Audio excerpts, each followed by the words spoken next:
Hi everyone, it's Matt the Dice Chucker from the Literary Gamers. Today I'm going to be talking about some of the solo games I've been playing recently and kind of touching on a few of the issues moving forward.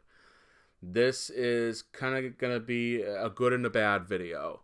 I need to address this. I need to get it off my chest. But first we're going to do the good stuff.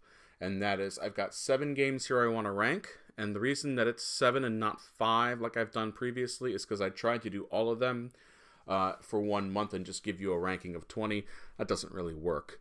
I think that doing them in groupings of 5 will be fine, but I'm going to do 7 today because that's how many I've played so far, and I don't want to lose my thoughts on them. So first and foremost, why I'm doing this now is I'm going to be slowing down on the solo games.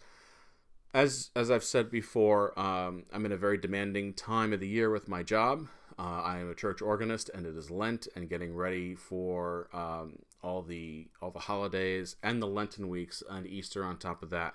There's a lot of work that goes into it, and I won't be able to devote as much time to these videos as I would like to. Which gets to the second point, which means sometimes, and this is completely my fault, these videos get a little rushed. So I'm hoping by slowing down, I'll be able to make sure that I can put as much, I don't want to use the word quality because I'm not that much of a good quality creator, as I can. Make them as good as I can. And that is the camera over there. That is pretty much why I'm going to be slowing down. Now, I'm going to give you the rankings first. I'm going to have a quick talk about some stuff. And then I'll give you an idea of what you're going to expect from the channel moving forward. All right. So at the bottom of these... Now, granted, okay, I'm going to hold up the microphone here because I feel like I need to. I like all of these games in multiplayer. I want you to know that. Just because one's at the bottom doesn't mean I didn't like the game. I liked the game. I just didn't think the solo mode was as good as the multiplayer. Because we're going to start with one of my favorite games from 2021, which was The Loop. Now, in The Loop, this is a cooperative game, and you're time traveling, and you're trying to stop Dr. Foe, who is your baddie, from destroying the world and creating vortexes. Now, usually in The Loop, you have your character, you draw 3 cards, and you try to combo things out and how that works. If you have cards with the same symbol, you can loop. Even if you have a card with one symbol you want to use again, you can loop depending on the resources on the board. In this version, you choose 2 to 4 characters, and then you shuffle all their starting decks together, and then you reveal cards, and then you match. If it's one of their starter cards, you match up which person it should go to. If it's a card that you've gained through the game, then you choose which one it goes to. And whoever has 3 cards first, based off that reveal, is who's going to activate. When I read the solo mode, I was like, that sounds neat. Let's see how it works. And when I was looking at and playing at how it worked, I was like, I don't really like that. The reason I didn't like it is because there were some times where I was activating the same person over and over again, depending on how the deck allowed those cards to come up.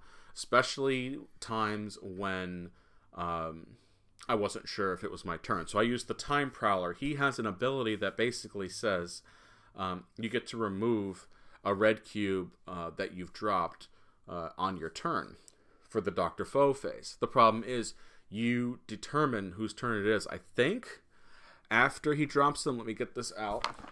You determine who goes after Dr. Foe drops his cubes. And because of that, you're never allowed to use this ability unless I am wrong, of which many of you have pointed out I often am. So, yes, so, selecting before starting each turn. Okay, so I was doing that incorrectly. Good for you. So yeah, then I'll probably try this again. And then see what I can do with that. This does come from the designer of the Big Book of Madness, which is notoriously one of the hardest games out there for co-ops. So I would definitely give this a shot again.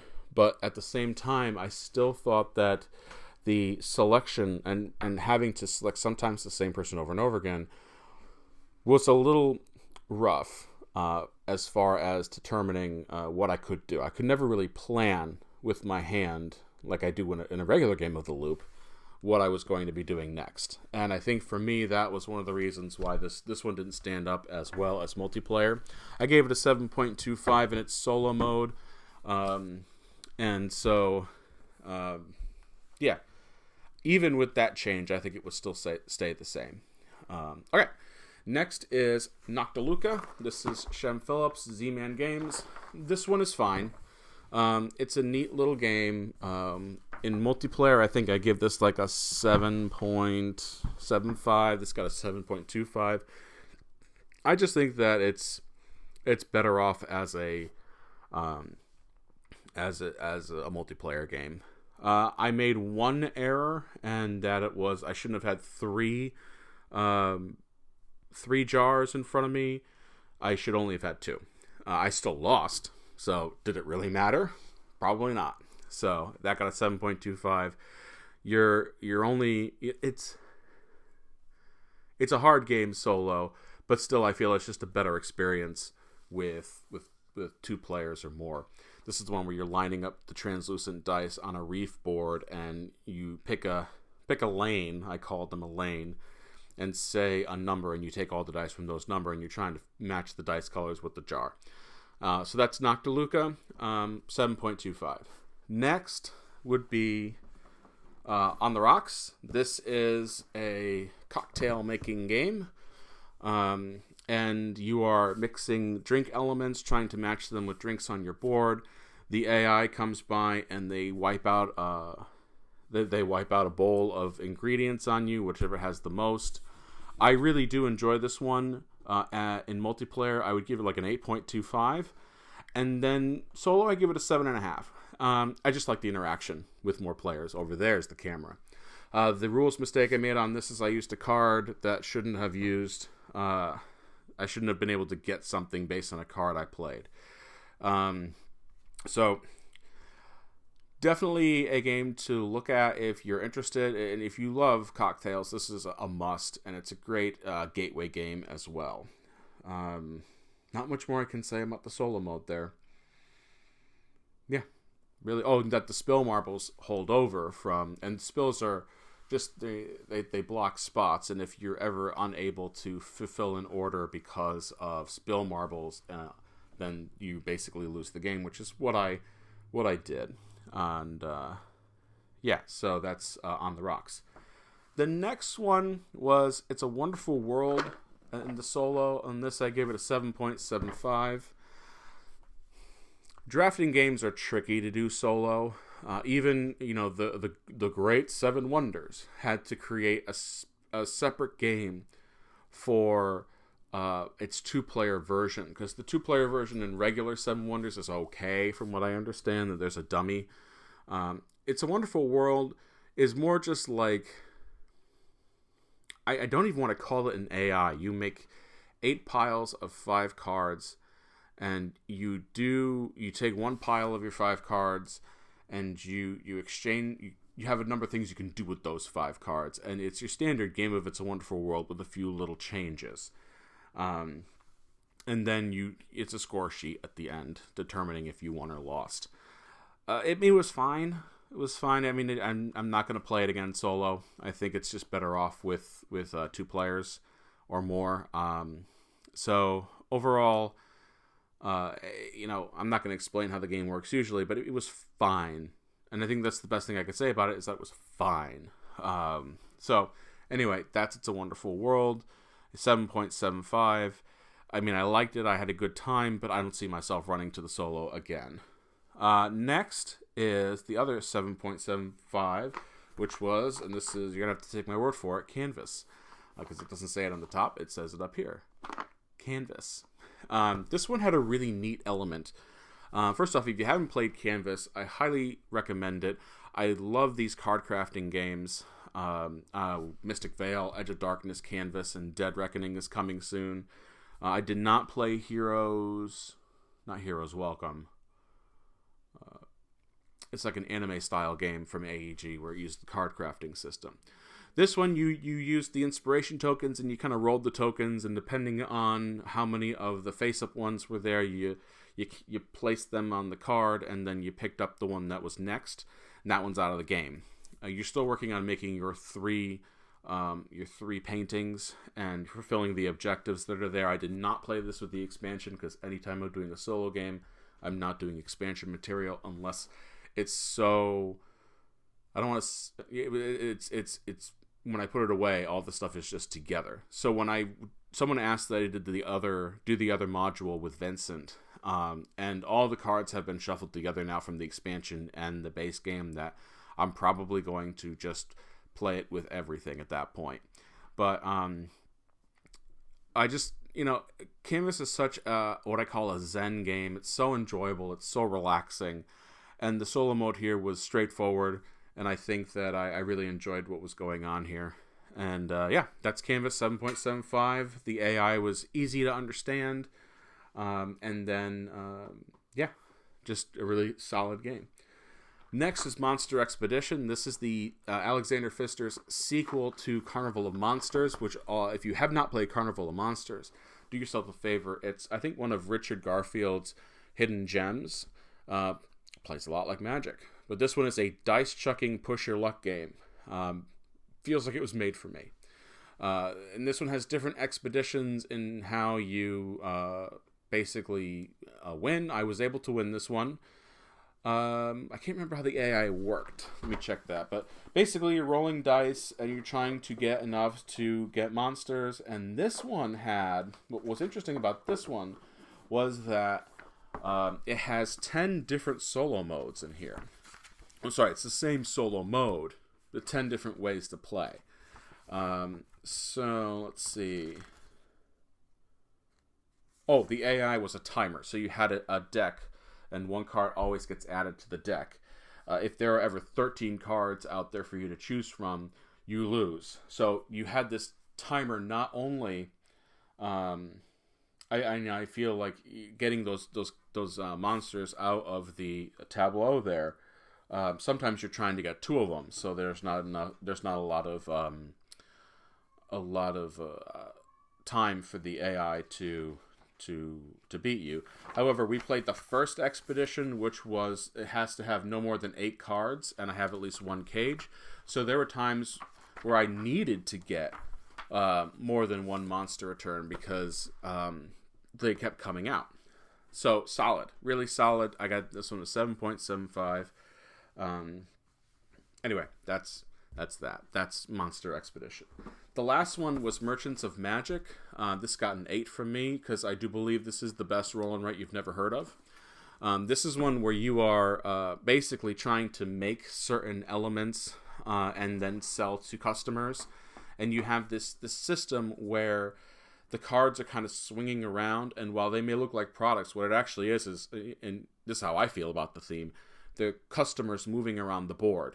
And they're looking at, and when they don't get what they want from your shop, they're going to go to the next person's shop. So the way the AI worked here was that they had 2 cards in their shop, and that swung around and swung around. So yeah, that's pretty much it. I really liked this game. This was another one that had a score sheet, but I didn't mind the score sheet on this one because I just enjoy that game so much. You're rolling 4 dice. One is a 6-sided, you have an 8-sided, a 10-sided, and a 12-sided. Then you're using values on those dice to go above for crafting like weapons, armor, and just kind of like stuff, versus things where you need the value or below for like magic. You need to fit stuff in with elves and dwarves and dragons and all that. So that's all really neat. The big difference here is you're not allowed to gain the mastery side of a card, because there are some that have mastery for if you built things with wood or if you built things with elemental magic. You're only allowed to get the apprentice side.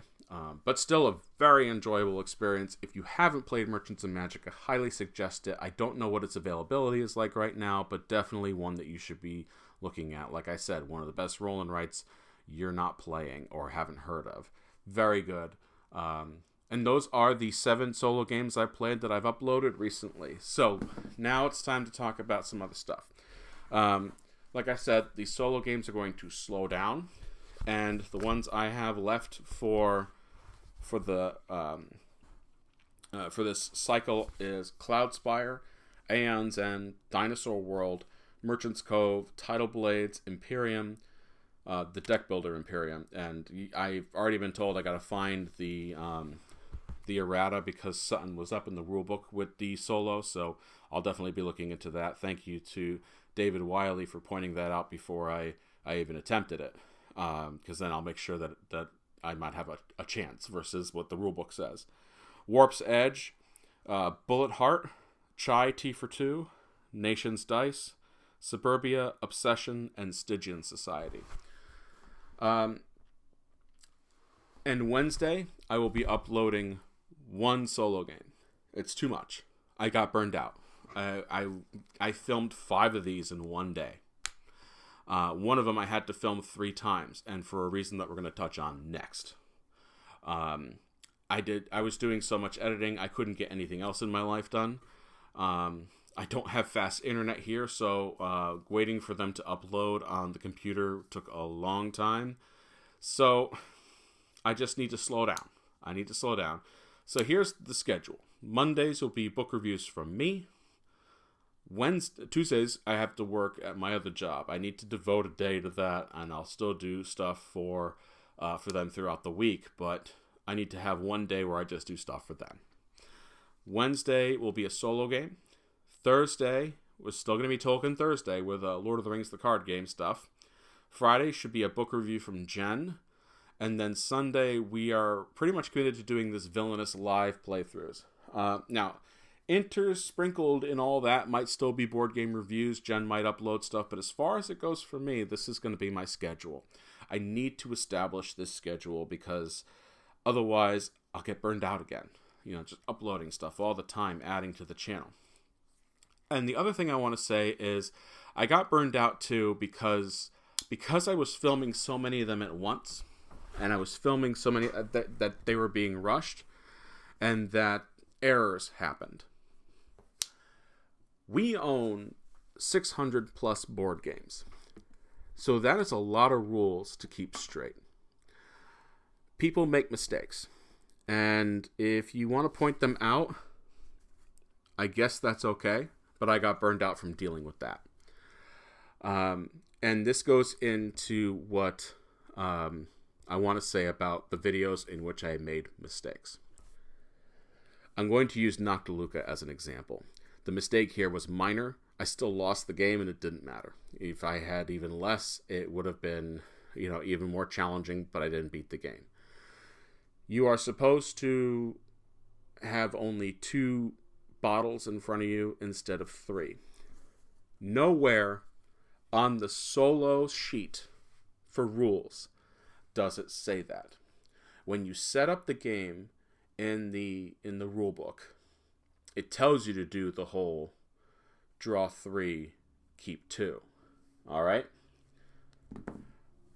But nowhere does it say that on solo setup. It actually says for setup of a multiplayer game, solo is on the back page. So you look at the setup for solo on the back page. I was still confused about this when I first was playing Nocteluka solo, where it said you're going to basically, when you get new jars, you you make sure you have 2. So a lot of times my errors on these videos come from unclear rulebooks and or unclear solo modes. I am a new solo gamer. The amount of errors made through the previous ones as well makes me not want to play solo games anymore. Because if some of these solo rulebooks are being written like this, where I have to look back and forth between how I set the game up standard versus how I have to play it solo or set it up solo, then you need to just consider doing the whole thing, giving me a whole rulebook for solo. Blitzkrieg did an excellent job with that. They had a whole rulebook just for solo. It didn't talk to me as though I needed to go look at the other rulebook for setup. No, it was, they rewrote the whole rulebook. Excellent job for a solo rulebook. Isle of Cats did a great job with telling me in the rules, set the game up as usual. But I'm gonna pull the Nocteluka game because I want to see this. I'm using it as an example. So if you're one of the people out there who pointed out a mistake, it was a mistake made because the rulebook was unclear. Okay? I'm not trying to alleviate the responsibility of me making mistakes. That's not what I'm trying to do here. So, for example, the Nocteluka, let's see here.